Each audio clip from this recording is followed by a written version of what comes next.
Treasury Secretary Scott Bessant has now publicly stated that President Trump may appoint a new Federal Reserve chair before Christmas, and current reporting strongly suggests that Kevin Hassett is the frontrunner.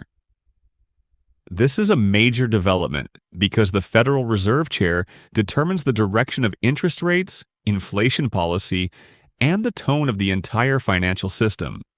Hassett is known for strongly supporting income growth policies, supply-side reforms, and moderate stimulus tools. Bloomberg's reporting confirms he is viewed favorably by markets because of his previous economic strategy work, especially during periods of high inflation where he argued for targeted relief to support working families without destabilizing prices. His appointment would immediately shift economic expectations for 2026. Hassett has repeatedly emphasized that the administration stopped runaway inflation and pushed strategies aimed at raising take-home pay, particularly for lower and middle-income households. His long-term policy view supports controlled rate cuts combined with tax-based relief, which opens the door to a wide range of new stimulus tools for 2026. With the current inflation rate in the low 3% range and interest rates sitting at multi-year highs, a new Fed chair aligned with the administration's economic goals could accelerate a transition toward a more flexible monetary strategy. This transition and the messaging behind it could be the foundation for several stimulus pathways under consideration right now. Economists analyzing the potential leadership change believe that Hassett would avoid large, sudden interest rate cuts and instead move towards slow reductions over several months. This approach allows the economy to adjust gradually, keeping borrowing more affordable while preventing a resurgence of inflation. Rate cuts would reduce mortgage costs, credit card interest, auto loan payments, and even business financing costs. But the more important effect is on the federal government.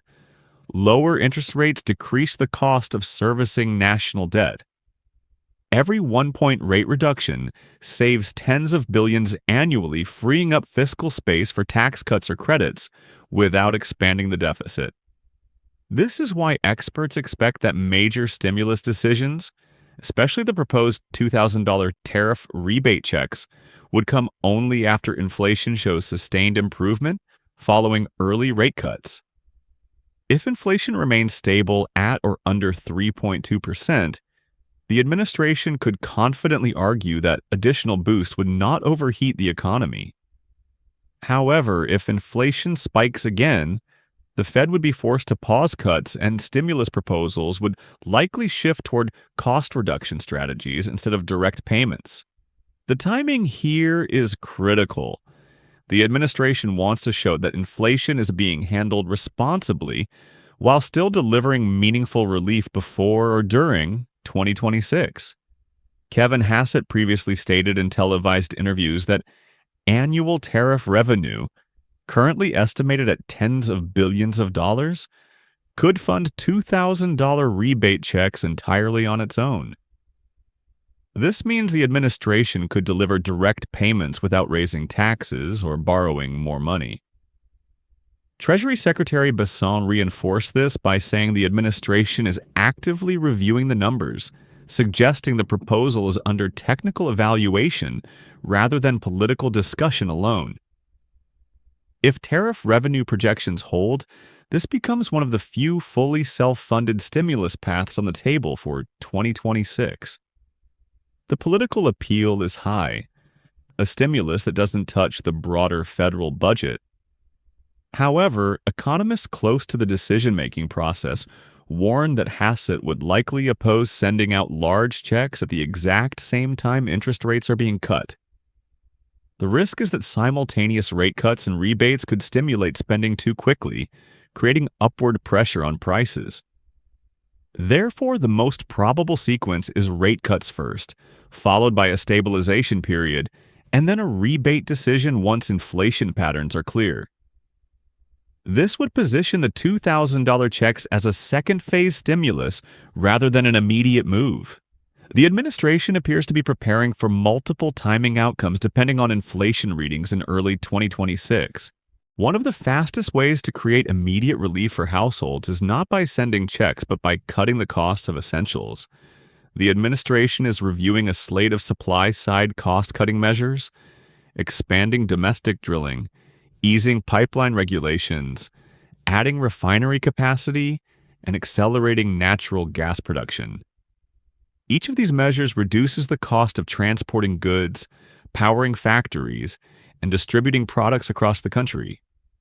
Lower transportation and manufacturing costs ripple into lower food prices, lower home utility bills, and lower prices for goods like lumber and building materials. This is a form of stimulus that quietly increases purchasing power without direct payments and without increasing inflation risk. Another strategy involves targeted tariff rollbacks on essential imported goods such as coffee, dairy, produce, and meat. Food inflation has hit these categories hardest, with coffee prices rising 40 to 60% over the past 2 years. A temporary tariff reduction could lower grocery bills almost immediately. President Trump has already publicly discussed removing tariffs on select countries for specific foods, and economists view this approach as fast and low risk.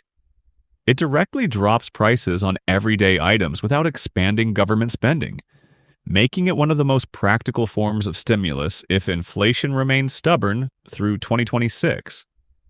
A growing group of economists supporting the administration believe the most realistic form of 2026 stimulus will come through tax credits rather than checks.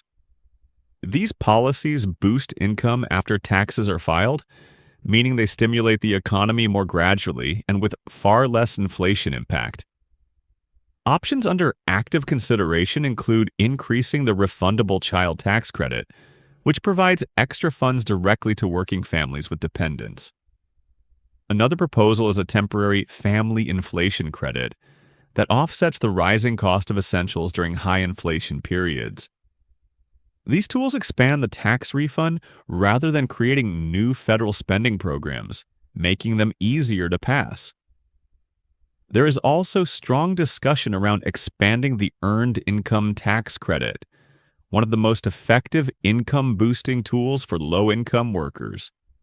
The Earned Income Tax Credit reduces taxes owed and increases refunds for millions of households who earn wages but remain below or near the poverty line.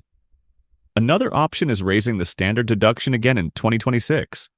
The deduction increased under the 2017 tax law but has not kept pace with inflation, meaning many families are now paying more taxes relative to their income. Increasing the deduction would immediately lower taxable income for tens of millions of Americans. Combined, these tax-based strategies create broad relief without the political or economic risks associated with issuing upfront checks. Another mid-range stimulus option under discussion is a temporary suspension of the 18-cent federal gas tax. This cut would bring down gasoline prices instantly, providing quick relief for workers, delivery drivers, caregivers, and anyone who relies heavily on transportation. Gas tax suspensions have been used before at the state level during periods of inflation spikes, and a federal version could go into effect quickly with minimal administrative complexity. A temporary suspension could save frequent drivers hundreds of dollars over several months, while also reducing transportation costs across supply chains. There is also a lesser-known but significant financial impact tied to interest rate cuts. Lower rates increase consumer spending, which increases the volume of imported goods, which increases tariff revenue. Higher tariff revenue strengthens the financial foundation for future rebate checks, tax credits, or cost-cutting policies. This indirect effect shows why the administration's economic team sees slow rate cuts as a prerequisite for larger relief measures. Markets have already responded positively to the possibility of Hassett becoming Fed chair because it signals a coordinated strategy: stabilize inflation, gradually ease rates, and prepare targeted relief for 2026 that boosts families without destabilizing prices. Thanks for watching Social Security Post, and I'll see you in the next video.